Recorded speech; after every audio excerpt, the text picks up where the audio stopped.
Hello friends, welcome to my YouTube channel. आज हम देखेंगे क्यू के बारे में कि क्यू क्या होता है। Queue is a data structure that follows the first in first out principle. Queue क्या है? एक डाटा स्ट्रक्चर है जो first in first out principle को फॉलो करता है। This means that the first element added to the queue is the first one to be removed, similar to a line of people waiting for service. जैसे कि एक line लगी होती है, यानी कतार। किसी जैसे कोई टिकट बुकिंग विंडो है, इसके सामने लाइन लगी हुई, एक यहाँ पर कोई व्यक्ति खड़ा है, एक यहाँ पर, एक यहाँ पर, एक यहाँ पर। जो पहले आएगा वो पहले टिकट को रिसीव करेगा, टिकट प्राप्त करेगा। जो इसके बाद में आएगा वो इससे बाद में टिकट प्राप्त करेगा, और जो इसके बाद में आएगा वो इससे बाद में। तो इस तरह से वर्क करता है, यानी जो पहले आया है उसे टिकट पहले मिलेगी, जो बाद में आया है उसे टिकट बाद में मिलेगी। तो इसे हम क्या बोलते हैं? First in first out.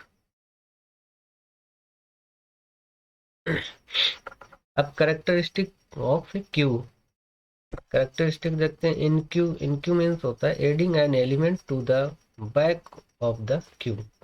जैसे कि मान लेते हैं एक ये क्यू है,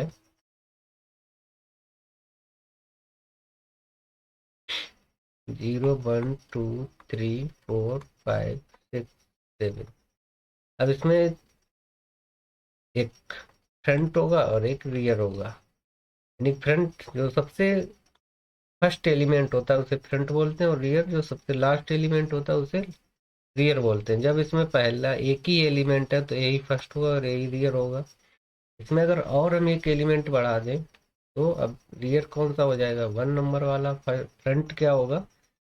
0 इंडेक्स वाला।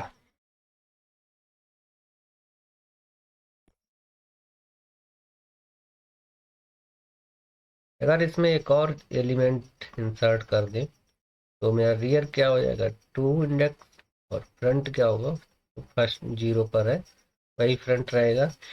इनमें जो इन क्यू यानी कि इंसर्शन होता है वो रियर से होता है, और डिलीशन होता है वो फ्रंट से होता है। हम इसमें इनक्यू फंक्शन अगर यूज करेंगे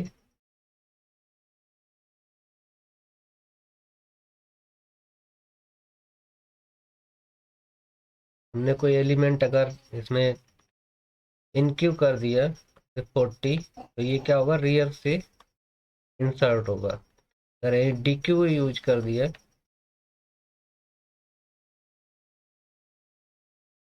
डीक्यू फंक्शन दे दिया, तो ये क्या फ्रंट से एक एलिमेंट रिमूव कर देगा। तो इसमें कौन सा रिमूव होगा? 10 फ्रंट से। और एक बार और डीक्यू दे देंगे तो ये 20 रिमूव होगा। इस तरह फ्रंट से रिमूव होगा और रियर से इंसर्ट होगा। जो पहले आया वो पहले रिमूव होगा, जो बाद में आया वो बाद में रिमूव होगा। तो यहाँ से देख लेते, फ्रंट यानी हेड किसे बोलते हैं? The first element in the queue. और रियर किसे बोलते हैं? The last element in the queue. Heap order के बाद the first element added is the first to be removed. यानी कि जो पहले एलिमेंट ऐड हुआ है वो पहले ही रिमूव होगा। Type of queues. क्यू के type: simple queue, standard, FIFO queue. Simple queue यानी कि जिसमें first in first out principle follow करता है, लेकिन इसमें फ्रंट से रिमूव होता है और रियर से इंसर्शन होता है। Circular queue: the rear connects back to the front to from a form a loop. Circular queue यानी कि इसमें जो रियर है सबसे लास्ट का है, इसको हम फर्स्ट से जोड़ देते हैं तो एक लूप जैसा बन जाता है, तो इसको हम सर्कुलर क्यू बोलते हैं। Priority queue: elements are dequeue based on priority, not FIFO. Priority queue में जो भी एलिमेंट आते हैं वो एक प्रायोरिटी के साथ आते हैं। जैसे 40, इसके साथ कोई प्रायोरिटी भी ऐड होगी, तो जब इनको डिक्यू किया जाएगा तो इनकी प्रायोरिटी के आधार पर किया जाएगा। जैसे डिक्यू दो तरह से कर सकते हैं। मैक्स प्रायोरिटी के आधार पर जिसकी प्रायोरिटी ज़्यादा होगी उसे पहले डिक्यू करेंगे, और एक मिन, जिसकी प्रायोरिटी सबसे कम होगी उसे हम सबसे पहले रिमूव कर सकते हैं। तो इस तरह से दो तरह से हम इम्प्लीमेंट कर सकते हैं।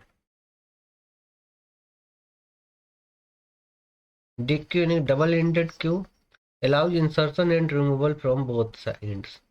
DQ में क्या होता है, डबल इंडेड क्यू, जैसे कि नाम से पता है दो इंड, इसमें दोनों तरफ से हम इंसर्शन और डिलीशन कर सकते हैं। जैसे इंसर्शन हम रियर से भी कर सकते हैं और फ्रंट से भी कर सकते हैं।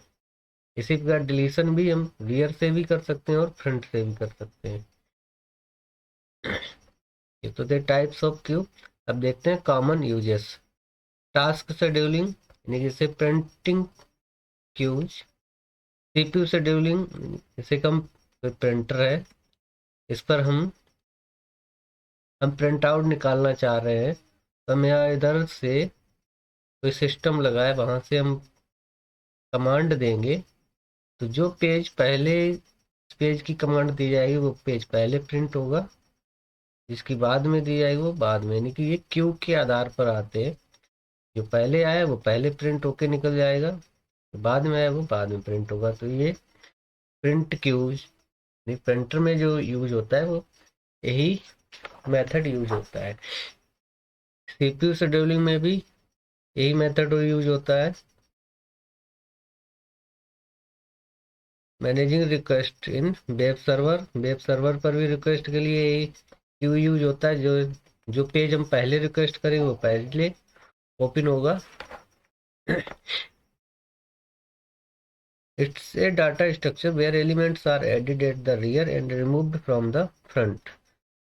तो ये एक डाटा स्ट्रक्चर है जहाँ एलिमेंट्स ऐड होते हैं रियर से एंड रिमूव्ड होते हैं फ्रंट से, following the first in first principle. Follow करते हैं first in first out principle को। This simple principle is the backbone of many system we use every day.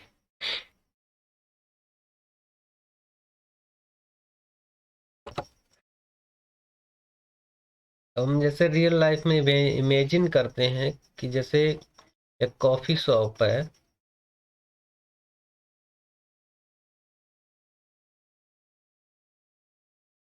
Coffee shop, वहाँ पर जैसे लाइन लगी हुई है लोगों की।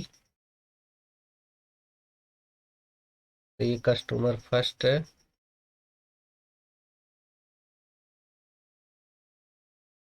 ये कस्टमर सेकंड, ये फर्स्ट सेकंड, ये कस्टमर थर्ड, कस्टमर फोर्थ। तो जो पहले आया उसे कॉफी पहले मिलेगी, जो बाद में आया उसे कॉफी बाद में मिलेगी, जो सबसे बाद में आया उसे सबसे बाद में कॉफी मिलेगी। तो यहाँ पर imagine a line of at your favourite coffee shop, the first person in line gets their order first. First person है लाइन में, उससे वह अपना ऑर्डर पहले प्राप्त करेगा। Right, that's the essence of a Q.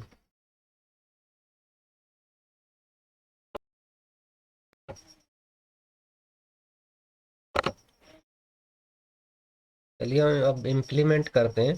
Implement हम दो तरह से कर सकते हैं, एक एरे से,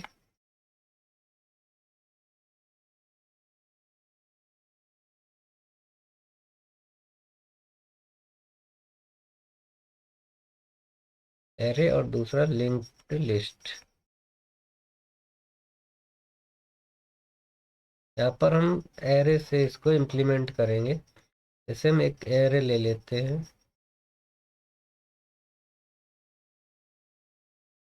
0 1 2 3 4 5। यहाँ पर जैसे अभी इसमें कोई एलिमेंट नहीं है, खाली है, तो यहाँ पर फ्रंट और रियर दोनों एक ही जगह पर होंगे, और जो क्या होंगे -1 पर होंगे, क्योंकि 0 पर आ जाएंगे तो एक स्पेस हमें खाली मिलेगा जहाँ पर हम कोई एलिमेंट इंसर्ट कर सकते हैं।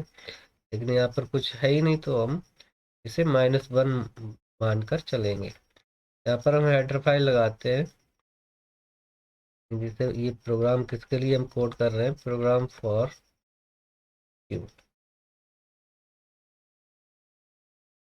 Header file has include studio.h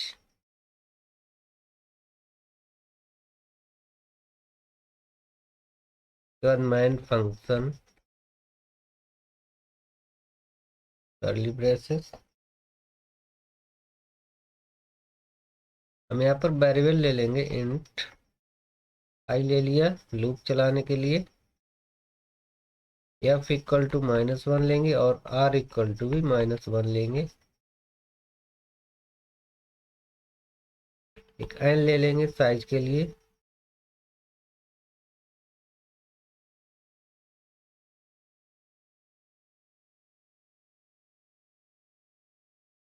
और जो भी जरूरत पड़ेगी वैसा हम वेरिएबल बढ़ा लेंगे। यहाँ पर सबसे पहले मैसेज देते हैं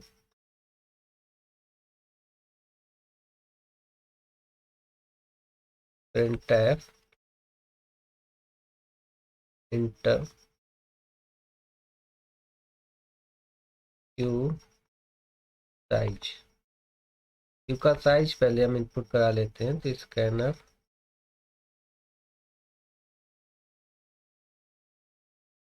%d %n। अब यहाँ पर हम क्यू एक डिक्लेयर कर देंगे इंट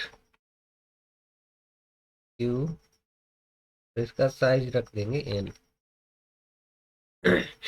मेरे पास साइज आ गया। ये हम प्रोग्राम जो बनाएंगे वो स्विच केस से बनाएंगे, तो इसके लिए हमें कुछ ही मीनू देने होंगे। यहाँ पर मीनू डिफाइन करने के लिए हम एक printf फंक्शन देते हैं।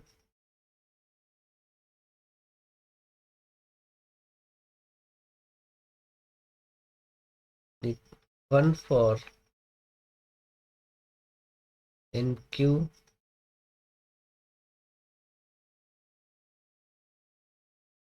Acceleration, two for dequeue execution, three for display and execution देंगे, और 4 फॉर एग्जिट। फिर हम एक printf फंक्शन देंगे printf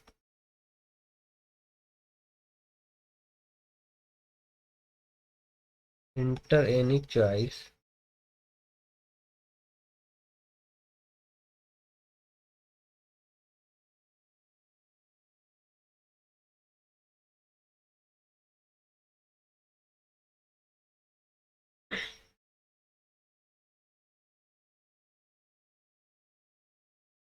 अब यहाँ पर जैसे चॉइस के लिए हम एक वेरिएबल ले लेते हैं ch नाम से,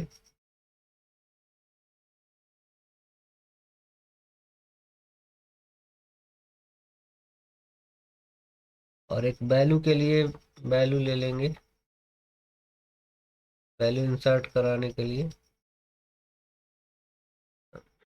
यहाँ पर हम एक व्हाइल लूप और स्टार्ट कर लेंगे, जो कि हमारे मैसेज को बार बार इसमें एक वैल्यू दे देंगे और इसका यहाँ से स्टार्ट कर देंगे इस क्यू को डिक्लेयर करने के बाद, जिससे कि मेरा ये मेनू रिपीट होता रहे आउटपुट विंडो में। हम यहाँ पर स्कैनफ यूज करेंगे, चॉइस को इनपुट लेंगे %d and ch।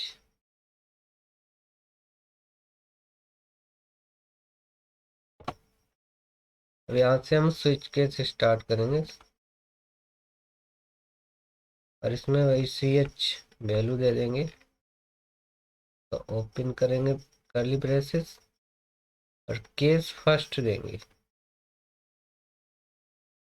Case first क्या था, यहाँ कॉलन साइन लगेगा ना कि सेमी कॉलन। केस फर्स्ट था मेरा इन क्यू, एक एलिमेंट इंसर्ट करना।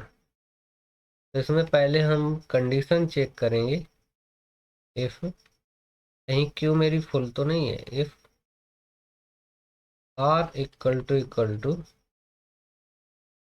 n-1। यहाँ पर ये मैसेज दे दे q इज फुल, यानी प्रिंट एफ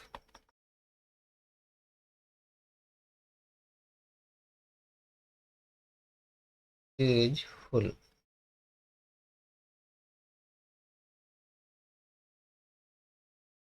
else if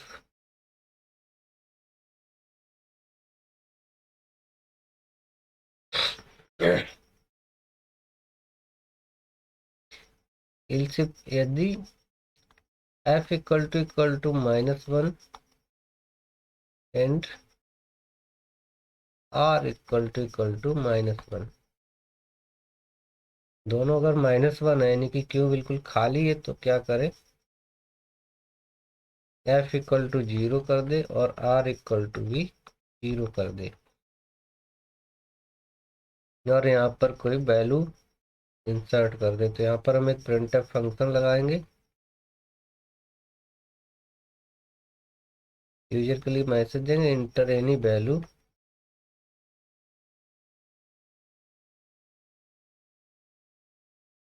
इस वैल्यू को स्कैन करा लेंगे %d एंड वैल्यू, हमने यही वेरिएबल लिया था। अब मेरे पास वैल्यू आ चुकी है, तो हम वैल्यू को इंसर्ट कर देंगे कहाँ पर, r यानी q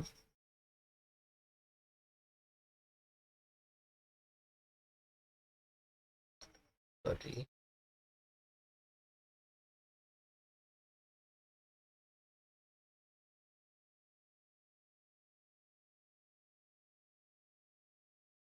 q r equal to value, q r की जगह पर वैल्यू मेरी इंसर्ट हो जाए।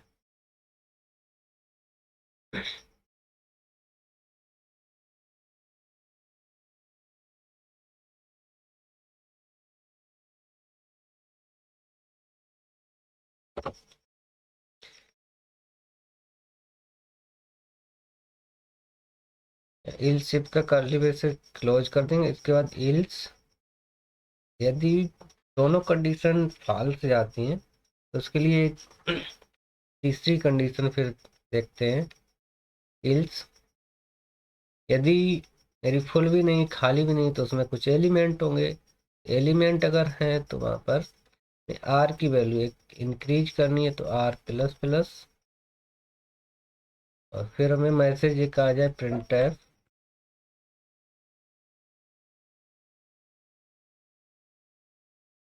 इंटर एनी नंबर, यूजर से कोई नंबर इनपुट करा लेंगे, scan f %d and value,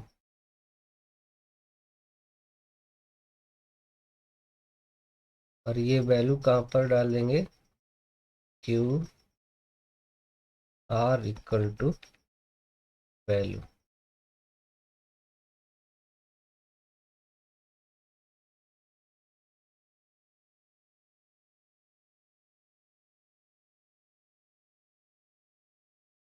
इसको हम यहाँ क्लोज कर देंगे, और ये मेरा केस फर्स्ट क्लोज हो गया है। तो यहाँ पर एक ब्रेक स्टेटमेंट दे देंगे। इसके बाद हमें केस 2 पर आना है। केस 2 में क्या था, यहाँ पर कॉलन साइन केवल लगेगा। केस 2 में डी क्यू का था, तो डी क्यू के लिए हम पहले कंडीशन चेक करेंगे, if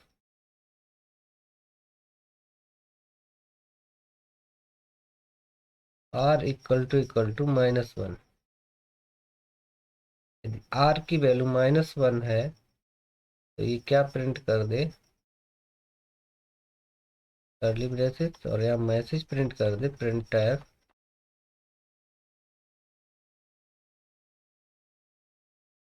Q is empty.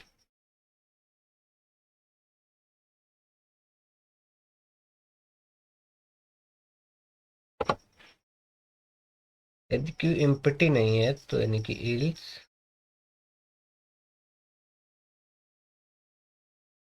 Block run हो जाए और ये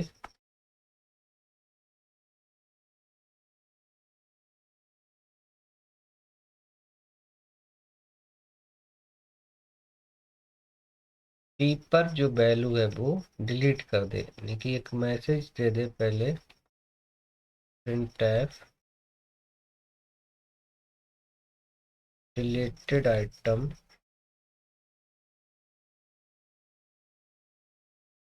is equal to %d and q F.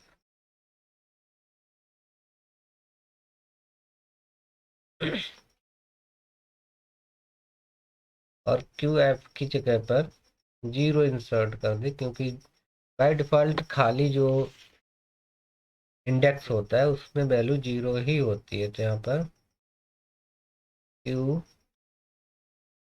F equal to 0 और एफ की वैल्यू इंक्रीमेंट हो जाए,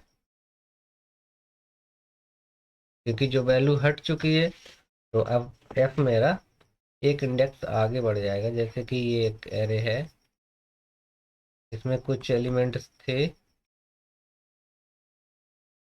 ये मेरा एफ था, ये आर था, तो यहाँ से एक वैल्यू हट गई तो एफ अब कहाँ पहुँच जाएगा, अब यहाँ पर पहुँच जाएगा, यानी एक इंडेक्स आगे बढ़ जाएगा। जैसे 0 था, 1 और 2 3, तो पहले 0 पर था, अब कहाँ 1 पर पहुँच जाएगा, तो एफ में एक इंक्रीमेंट हो जाएगा।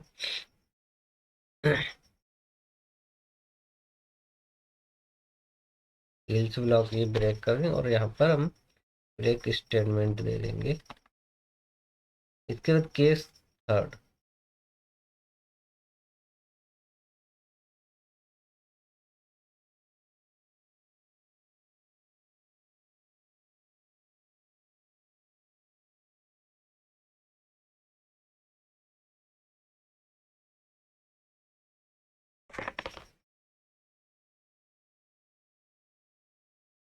केस थर्ड में हमें डिस्प्ले कराना है, तो डिस्प्ले के लिए हम देख लेते हैं कहीं मेरी क्यू खाली तो नहीं है। यहाँ पर एक कंडीशन है कि इफ आर इक्वल टू -1, तो ये प्रिंट कर दे, प्रिंट एफ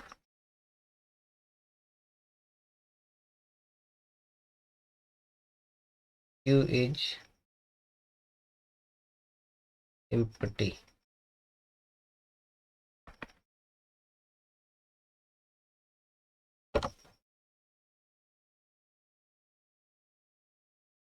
इल्स यहाँ पर फॉर लूप लगा देंगे, for I equal to F, I की वैल्यू एफ से स्टार्ट कर देंगे और आई कहाँ तक चले, less than equal to r, r तक चले, आई में इंक्रीमेंट कर देंगे, तो ये क्या करेगा, प्रिंट करा देगा, नहीं कि आप प्रिंट एफ फंक्शन दे देंगे, प्रिंट एफ %d और यहाँ पर हम प्रिंट करा देंगे क्यू आई को। इससे क्या होगा, मेरे सारे एलिमेंट प्रिंट हो जाएंगे। प्रिंट हो जाएंगे तो यहाँ पर हम लगा देंगे ब्रेक स्टेटमेंट, और केस हमें लिखना है 4, केस 4 में हमें देना है रिटर्न 0, क्योंकि 0 रिटर्न करेगा तो वाइल लूप टर्मिनेट हो जाएगा और हम वहाँ से बाहर निकल जाएंगे। इसके बाद हमें देना है स्विच केस का ब्रेसेस क्लोज, उसके बाद वाइल लूप का क्लोज और इसके बाद मेन फंक्शन का क्लोज। ये मेरा प्रोग्राम बनकर तैयार हो गया। अब हम इसको देखते हैं क्या ये प्रॉपर वर्क कर रहा है, तो हम इसको कोड करके देखते हैं। चलिए फ्रेंड्स, तो देखते हैं अपना प्रोग्राम। पहले हमने हेडर फाइल दी, इसके बाद मेन फंक्शन वेरिएबल ले लिए I F equal to -1 are equal to -1 N C H choice के लिए और वैल्यू इनपुट करने के लिए। printf enter the size, message दे दिया साइज इनपुट करने के लिए, स्कैन करा लिया। इसके बाद क्यू को डिक्लेयर कर दिया, तो वाइल लूप लगा दिया और ये मैसेज वो मीनू दे दिए पूरे 1 for in Q, 2 for D Q, 3 for display, 4 for exit. Inter any choice, choice पे इनपुट करा लिया। स्विच केस यहाँ से स्टार्ट कर दिया। केस 1 में हमने इन क्यू की डेफिनेशन दे दी। Case 1 if r equal to n-1, अगर आर की वैल्यू n-1 के बराबर है queue is full. If f equal to -1 are equal to -1, अगर ये कंडीशन ट्रू होती तो एफ की वैल्यू 0 पर पहुंचा दे और आर की वैल्यू भी 0 पर पहुंचा दे, वहां पर एक वैल्यू इंसर्ट कर दे। वैल्यू के लिए हमने एक मैसेज दे दिया, यूजर से इनपुट करा लिया value. Q r equal to हमने वैल्यू दे दिया, तो क्यू आर जो आर की वैल्यू 0 है वहां पर एक वैल्यू पहुंच जाएगी। अगर ये दोनों कंडीशन फॉल्स होती तो यहाँ पर इसका मतलब उसमें क्यू में कुछ एलिमेंट होंगे। तो एलिमेंट है तो आर की वैल्यू एक बढ़ा दे, जहाँ पर यानी कि स्पेस एक मिल जाए वहां पर हम वैल्यू को इंसर्ट कर दें। तो हमने फिर यूजर से एक वैल्यू ले ली और उसको क्यू आर पर इंसर्ट करा दिया। केस 2 में हम डी क्यू के लिए यूज करेंगे इफ एफ इक्वल टू -1, यानी कि queue is empty, else if f equal to r, यानी कि एफ और आर की वैल्यू दोनों की बराबर है, तो इसका मतलब एक ही एलिमेंट है क्यू में, और जिसे हम अगर डिलीट कर देंगे तो मेरा एफ और आर की वैल्यू फिर से -1 हो जानी चाहिए, क्योंकि इम्प्टी हो जाएगी queue. Q f equal to 0 दे दिया कि एलिमेंट हट जाएगा, तो उसकी जगह पर हमने 0 दे दिया। Ills printf deleted item %d Q F, यदि 1 नहीं है ज़्यादा एलिमेंट तो उसमें से एक डिलीट कर दे और उसकी जगह पर 0 इंसर्ट कर दे और एफ की वैल्यू इंक्रीज कर दे। केस 3 में हमने डिस्प्ले के लिए यूज कर लिया if r equal to -1, r की वैल्यू अगर -1 है तो queue is empty, else for loop लगा दिया, एफ से स्टार्ट किया और आर तक चलेगा, और ये सारे एलिमेंट हमने प्रिंट करा दिए। केस 4 में हमने रिटर्न 0 कर दिया, जो कि वाइल लूप में 0 जाएगा तो वहां पर वाइल लूप टर्मिनेट हो जाएगा और हम आउटपुट विंडो से बाहर आ जाएंगे। अब हम इसको रन करके देखते हैं क्या मेरा सही से वर्क कर रहा है। तो हम रन पर क्लिक करेंगे। अब यहाँ पर एक inter the size of Q, Q का साइज मांग रहे तो साइज हम दे देते हैं, जैसे 5 दे दिया। अब 1 फॉर इन क्यू, तो हम एलिमेंट इंसर्ट करेंगे, 1 दे दिया। मांग रहा है इंटर इन नंबर, कोई नंबर,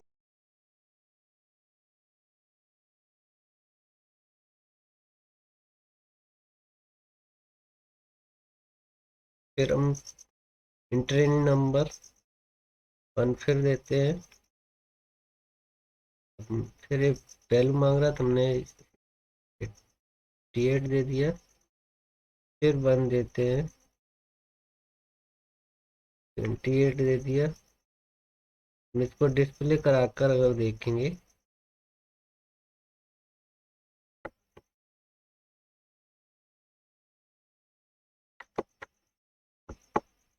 डिस्प्ले कराने के लिए, तो ये डिस्प्ले हो जाएगी 251, 58, 78, 3 डिजिट इनपुट किए थे, 3 मतलब नंबर दिखा रहा है। अगर हम यहाँ पे और डी क्यू करना चाहें, नहीं 2 दबा,